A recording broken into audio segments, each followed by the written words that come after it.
You ever have one of those moments in life where everything just shifts?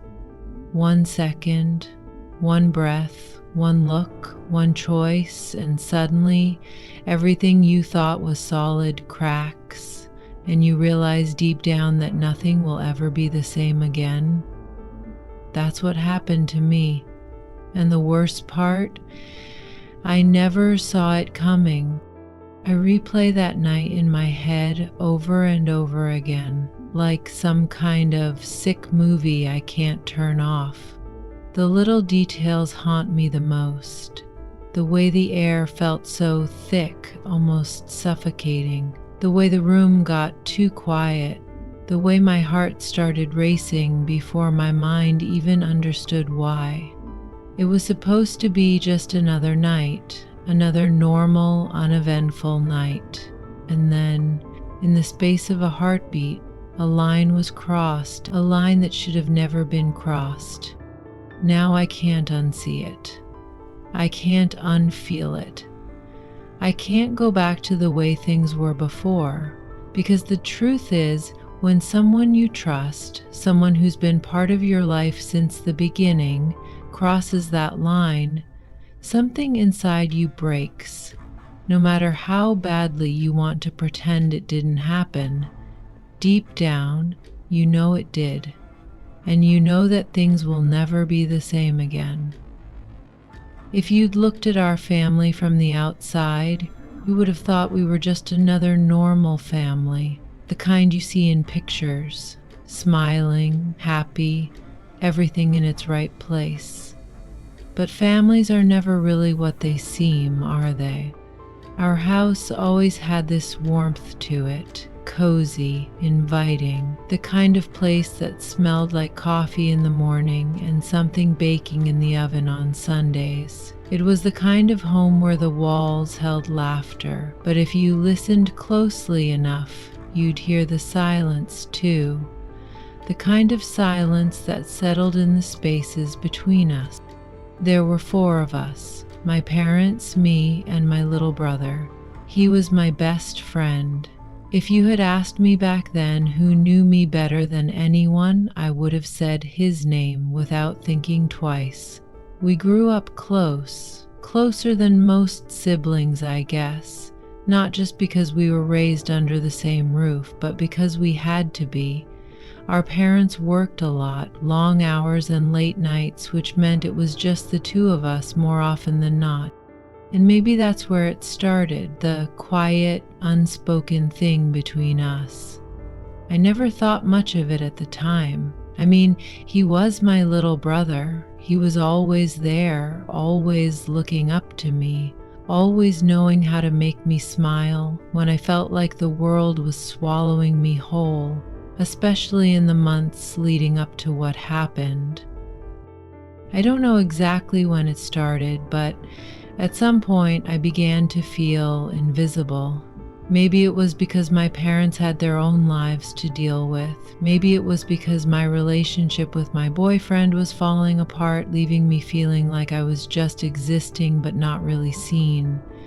But my little brother, he always noticed. He'd watch me in a way that felt different, like he was tuning into me, picking up on the smallest shifts in my mood. If I was upset, he'd find some ridiculous way to make me laugh. If I was feeling lost, he'd remind me of all the things I used to love. Old songs, inside jokes, memories only we shared.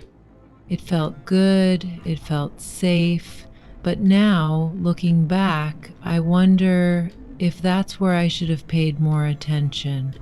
Because sometimes when you get too close to something, you don't notice when the boundaries start to blur, and I think that's exactly what happened to us.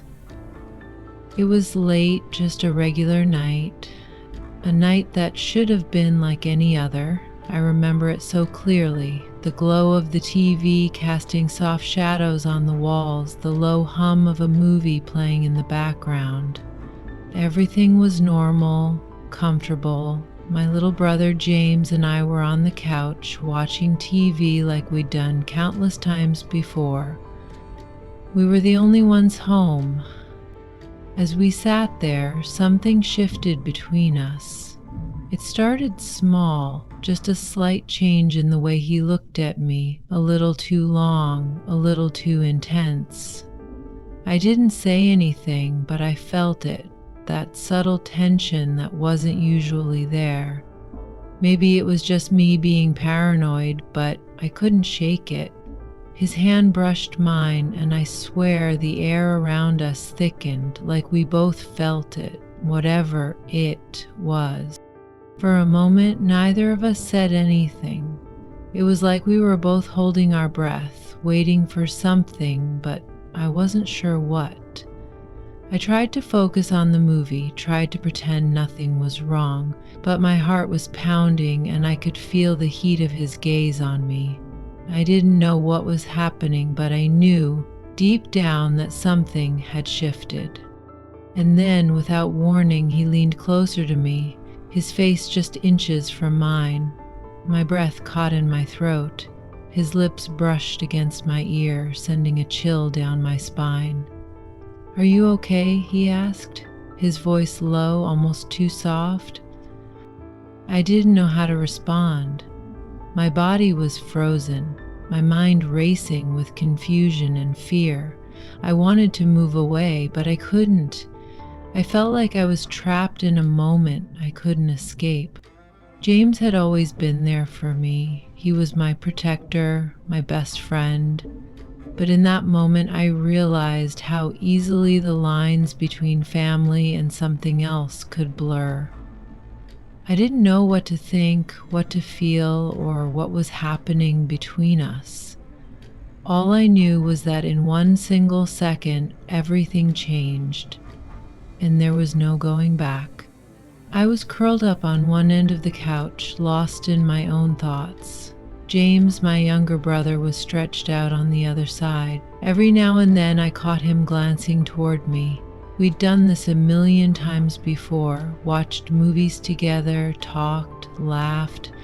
But that night something was different. I felt it before I even understood it. The room seemed smaller, the air thicker. Then, out of nowhere, he said something that made my stomach drop.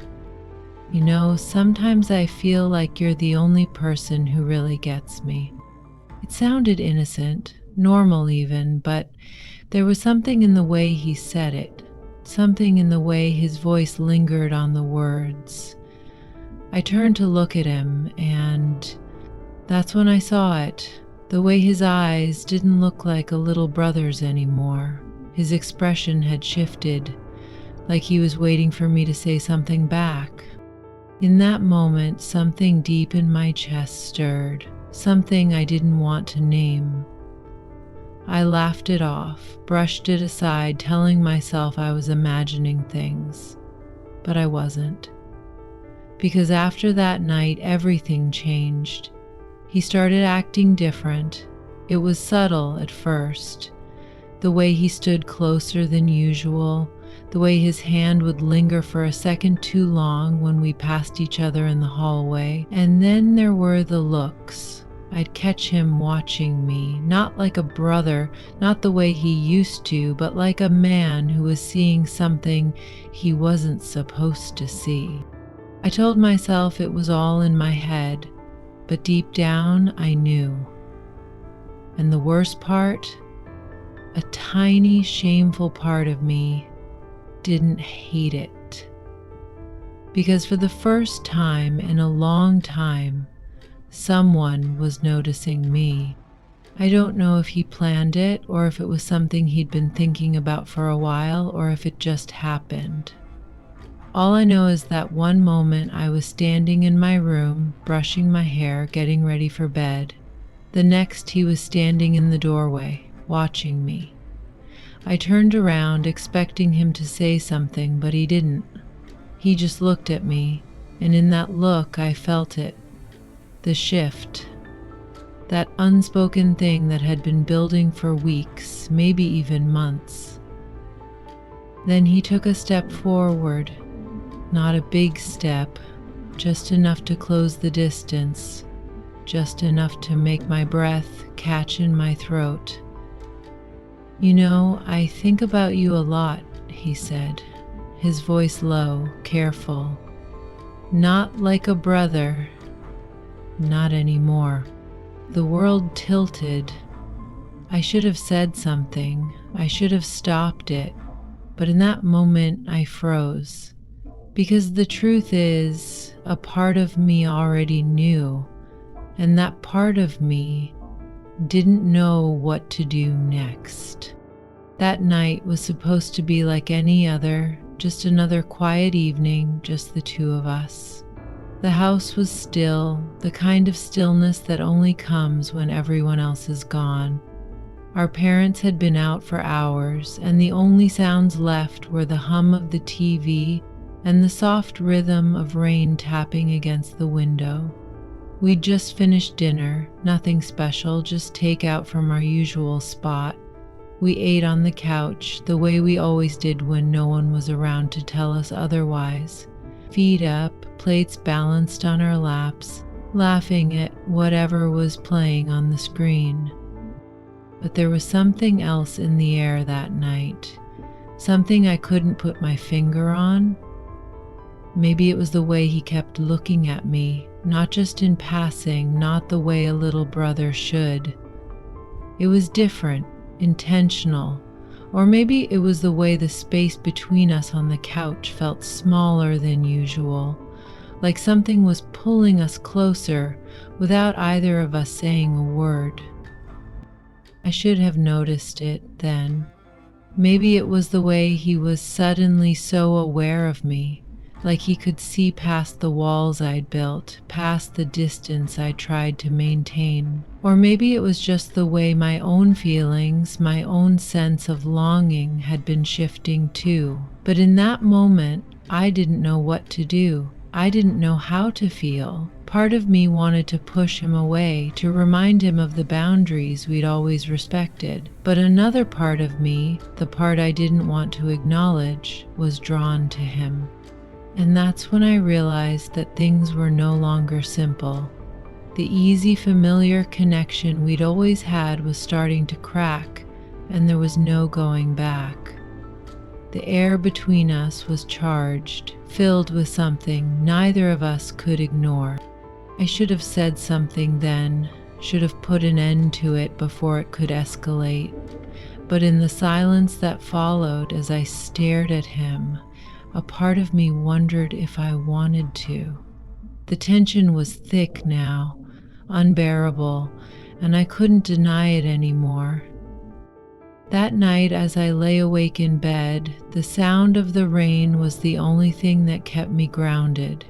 I should have done something sooner, said something, but now I was left to confront a reality I wasn't ready for.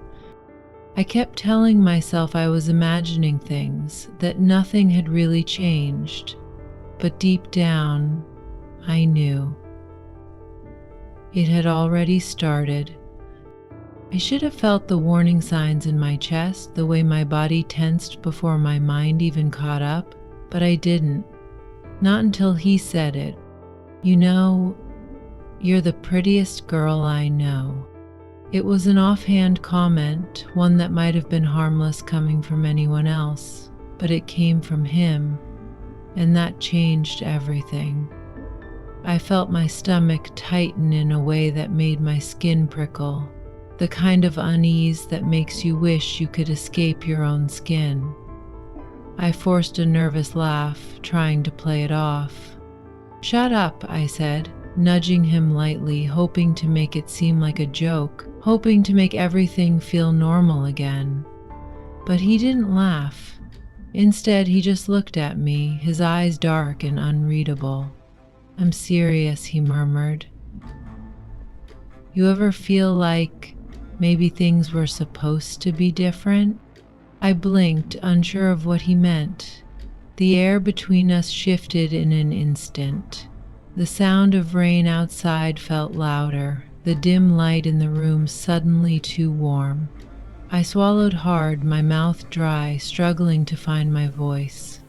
"What are you talking about?" I asked, trying to keep my tone light, casual, but inside my heart was racing. He just shook his head and gave me a small smirk, one that didn't match the weight of his words. "Nothing," he said, turning back to the TV. "Forget it." But I couldn't forget it. Something in the way he said it, something in the way his eyes locked onto mine, made me feel like a line had just been drawn in the sand. And I didn't know what scared me more, the fact that he'd crossed it or the fact that a small, hidden part of me didn't want to step away. I barely slept that night. I lay in bed, staring at the ceiling, my mind replaying that moment, the way he looked at me, the way his voice lingered on those words. "You ever feel like maybe things were supposed to be different?" What did that even mean? I told myself I was overthinking it, that I was being ridiculous. It was just him being him. Always saying weird things, always trying to get a reaction out of me. But deep down, I knew better. The way my stomach twisted, the way my skin had heated when his eyes met mine. That wasn't my imagination. That was real, and it terrified me. The next morning, I avoided him. I stayed in my room longer than usual. Took my time getting ready. I told myself I was just busy, but I knew he'd notice. And sure enough, when I finally came downstairs, he was waiting, leaning against the kitchen counter with his arms crossed, watching me.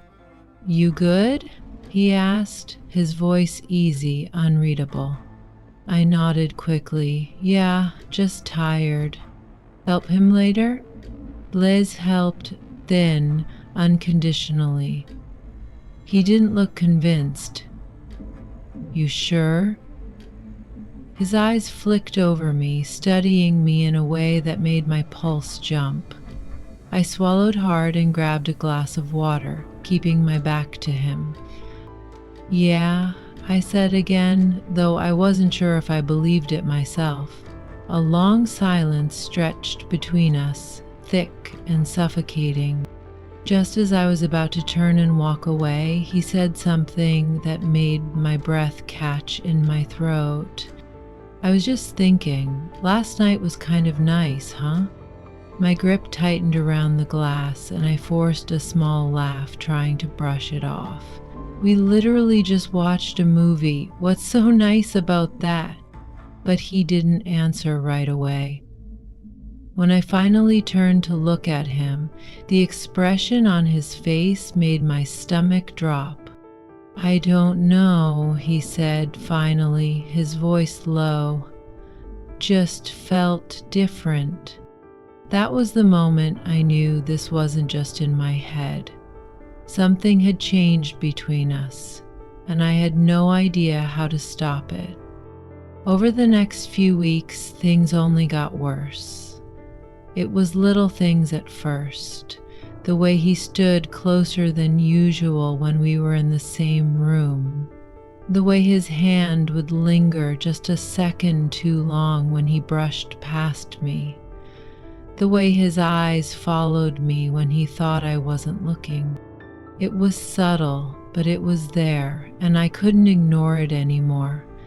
Every time I caught him looking at me, I felt like a jolt of electricity ran through me, like the space between us was shrinking, pulling us together in a way I didn't want but couldn't stop. I didn't know what to do. I didn't know what any of this meant, but deep down I felt like I was on the edge of something dangerous. And worse, something I wasn't sure I wanted to stop. He still smiled at me like nothing was wrong, like we were just two siblings in a house together. But I could feel it in the air, the tension, the unspoken words, the way everything between us felt like it was slowly unraveling. I couldn't pretend anymore that this was all in my head. Something had shifted, and I had no idea where it was leading. All I knew was that the line had been crossed, and no matter how hard I tried to ignore it, I couldn't unsee it, couldn't unfeel it, and that terrified me.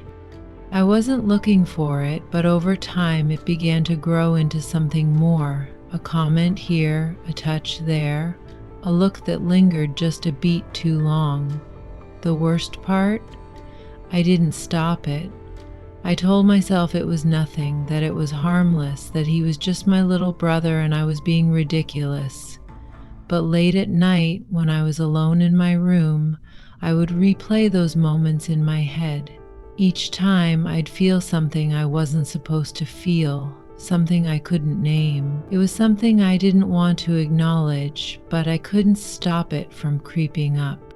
Then came the night when everything went too far. It was raining again, just like before. We were in the living room, watching something neither of us was really paying attention to. I remember feeling tense, like I was waiting for something to happen, even though I didn't know what it was. Then, out of nowhere, he said it. "I think about you a lot, you know." I felt my heart stop in my chest. I turned to look at him, searching his face for some hint of a joke, but there was none. He was serious. His voice was quiet as he continued. "Not like a sister," he added softly. "Not anymore." My stomach dropped. My skin turned cold. This was it. The moment I should have stopped everything. The moment I should have said no. But I didn't. Because, in that moment, I didn't know if I wanted to. I barely slept that night. I lay there staring at the ceiling, my mind spinning in circles, trapped in a loop I couldn't escape. "Not like a sister, not anymore." His words echoed in my head over and over until it felt like they were carved into my skin. I should have been disgusted. I should have been angry. I should have shut it down right then and there, but instead, all I felt was confusion. The truth, the ugly truth I didn't want to admit to myself, was that this wasn't the first time I'd felt it, that strange pull, that unspoken tension. I just never let myself see it before. I squeezed my eyes shut, but that only made the memories come flooding back. Little moments that never seemed out of place before, but now felt like signs I should have seen. Like the way he used to tease me, always pushing my buttons, always finding ways to keep my attention on him. Or the way he'd sit close, too close, his knee pressing against mine, his arm draped lazily over the back of the couch behind me. I used to think nothing of it, told myself he was just being affectionate, just comfortable around me the way brothers are supposed to be. But now, it felt like I'd been blind. There were other moments too, moments I should have noticed, but didn't. Like the way he never liked it when I talked about other guys. How his mood would shift whenever I mentioned my boyfriend. His jaw would tighten, his smile would turn strained. Or the way he always found some excuse to keep me to himself. Some reason for me to stay home instead of going out. Now, I couldn't help but wonder. Had it always been there? Had I been too stupid to see it, or worse, had I been ignoring it on purpose? This is just the beginning. Stay tuned for the next part to see how it ends.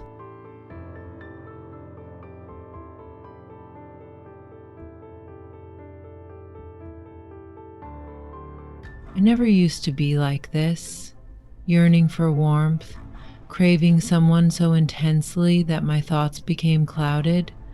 But what else could be expected of someone who had felt hollow for so long? It was inevitable, but not like this. Not with him, not with Daniel. The first time was an accident, a very pleasant accident. Though Daniel had always looked at me with those deep, lingering eyes, flexing his sculpted arms around the house and offering help whenever my husband was away, I never attributed any meaning to it. He was, after all, my husband's closest friend, practically family. Nothing should have happened. But Daniel wanted more. I had caught his lingering glances before, the way his gaze followed me like a child's eyes fixed on a coveted toy in a shop window. He wanted me, and he didn't care that I was someone else's. It was a cold Saturday morning when it all began. My husband Ethan had left early for work as usual, leaving me alone with Daniel. The night before had been both agonizing and frustrating. Ethan had returned home exhausted and, once again, brushed off my advances, choosing sleep over me. I had worn the satin slip dress he once adored, my lips painted in a shade he used to call irresistible, my eyes filled with unspoken desires. But he had merely sighed, pleading for rest. It was the 6th time, and before I could protest, his quiet snores filled the space between us. The weather outside was unforgiving, and inside I felt the sharp bite of loneliness. I told myself I could never betray Ethan, but doubt gnawed at the back of my mind. Was he already doing the same to me? Shaking off the thoughts, I climbed out of bed and resolved to start my morning chores. Still dressed in the black nightgown from the night before, I adjusted the thermostat and asked Alexa to play "Do It To Me One More Time" by Lionel Richie. First on my list, laundry. Carrying the basket of clothes to the laundry room, I bent over to separate the whites from the colors, methodically pulling delicate fabrics from rougher ones. The music filled the house, drowning out the sound of Daniel entering the room.